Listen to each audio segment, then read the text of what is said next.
Boa tarde, domingão. Almocei em casa e vim pra cá pra ficar com meus pretinhos, fazer um lanchito pra eles, né? E vamos dar mais uma organizadinha nas coisas aqui. Eu espero que você esteja bem e que bem esteja a sua família. Livro de Tiago, capítulo 5, no versículo 11. Eis que temos por bem-aventurados os que sofreram. Ouvistes qual foi a paciência de Jó, e vistes o fim que o Senhor lhe deu, porque o Senhor é muito misericordioso e piedoso. Tiago era irmão de Jesus, e Tiago tinha uma autoridade tal no início da igreja, que Pedro, segundo fala Paulo, mudava de comportamento quando Tiago chegava, porque Tiago era muito respeitado. Bom, mas por que eu fiz isso? Porque nessa nossa resenha aqui, onde eu ensino vocês a manusearem a Bíblia, né? Vocês viram que Tiago está falando de Jó. Então vocês olham assim, se o irmão de Jesus no Novo Testamento está falando de Jó, então nós devemos ler o livro de Jó também. Vamos lá para Jó? Vamos para Jó. Vamos lá. Jó, capítulo 31, versículo 33. Jó diz assim: Se como Adão encobri as minhas transgressões, ocultando meu delito no meu seio, trema eu perante uma grande multidão, e o desprezo das famílias me apavore, e eu me cale e não saia da porta. Ah, quem me dera um que me ouvisse. Eis que o meu intento é que o Todo-Poderoso me responda e que o meu adversário escreva um livro. Por certo que eu levaria sobre o meu ombro, sobre mim eu ataria como uma coroa. O número dos meus passos lhe mostraria como príncipe me chegaria a ele. Se a minha terra clamar contra mim, se os seus regos juntamente chorarem, se comi a sua novidade sem dinheiro e sufoquei a alma dos seus donos, por trigo me produza cardos e por cevada joio. Muito bem. O livro de Jó é um livro poético. Obviamente você não pode ler ele de uma forma literal, você tem que ler ele como uma poesia que ele é, e retirar dali ensinamentos, preciosidades que a Bíblia traz para nós, ensinos que ela traz inseridas nesse contexto alegórico de Jó. Por exemplo, quando ele fala assim: se como Adão escondi minha transgressão, você vai lá atrás, né? O que Adão fez? Quando Adão pecou, Adão se escondeu de Deus, e Deus teve que perguntar: daí, Adão, cadê você? Ah, não sei o que e tal. Ah, o que aconteceu que você tá... Não, eu tava com vergonha porque eu tava pelado.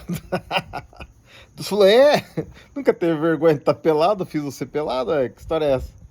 Então, Jó nos ensina muitas lições. Aqui, por exemplo, ele fala da terra, né? Se a terra se queixou contra mim. Gente, é isso que eu queria falar para vocês. Toda a natureza geme esperando a nossa redenção. O maltrato da terra, essa coisa que a gente está fazendo com ela aqui, tem um custo, porque aqui é o jardim que Deus fez, né? E Deus fez os bichinhos e fez as plantas e fez tudo para que o homem cuidasse delas, para Adão cuidar, cultivar e cuidar. E vocês vejam, tem pesquisas que falam do número de cocô que a gente deixa na terra depois que a gente morre. Uma vida média de 70 anos. Quantas toneladas de cocô nós deixamos para trás? Então a gente chega, muita gente não faz nada que preste na terra, faz só confusão, só angu, e ainda deixa toneladas de cocô para trás de presente. Já pensaram nisso? Quanta gente que entrou na terra que se enriqueceu de dinheiro, derrubando pinheiro, derrubando que tipo de madeira ali.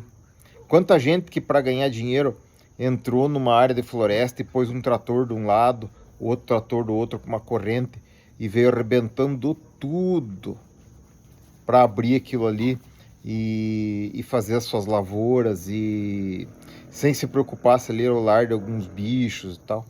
Tudo isso fica escrito, gente. Isso aqui não é nada nosso. Como nós falamos ontem, né? O sujeito vai embora e não vai um caminhão de mudança atrás, né? As coisas ficam aqui.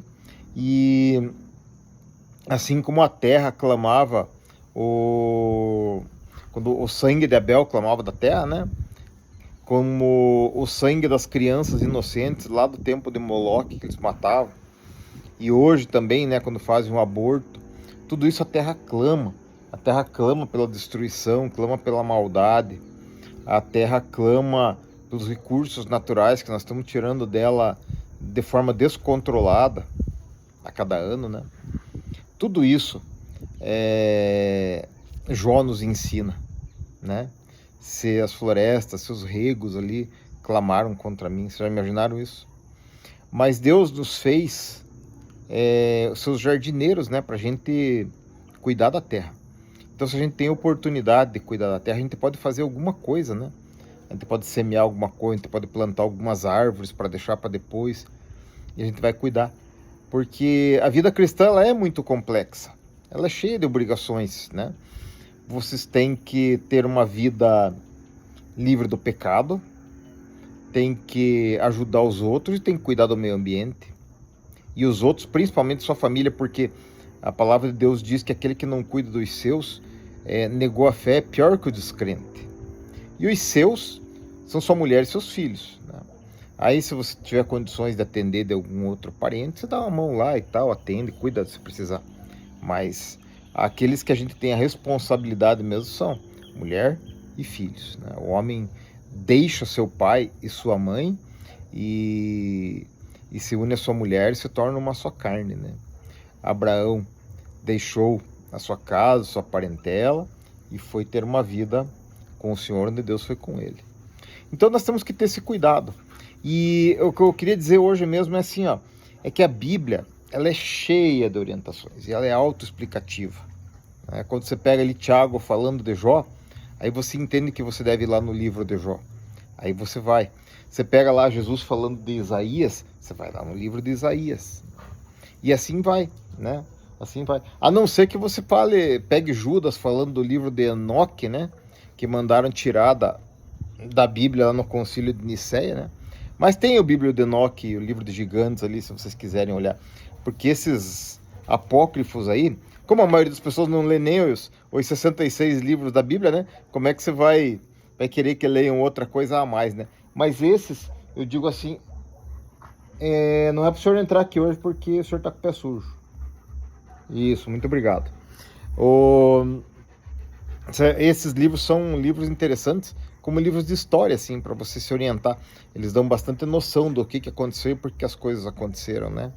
E são livros históricos muito importantes.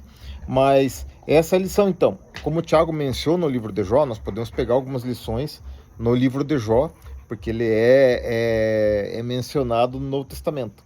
E aí a gente vai fazendo essa leitura sistemática, né?